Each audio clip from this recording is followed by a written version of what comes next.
ప్రపంచాన ఇది ఒకటే వేద వ్యాస క్షేత్రము. చూసిన వారలా జన్మలన్నీ అవుతాయి ధన్యము. చూడగలరు ఉంటేనే పూర్వజన్మ పుణ్యము. రండి రండి భక్తులార ఈ క్షేత్రాన్ని దర్శించండి.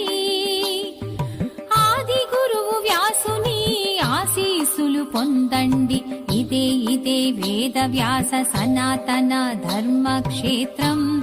శ్రీ వేద వ్యాస భగవానుడు కొలువైన మహాపుణ్యక్షేత్రం.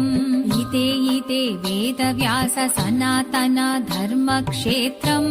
శ్రీ వేద వ్యాస భగవానుడు కొలువైన మహాపుణ్యక్షేత్రం.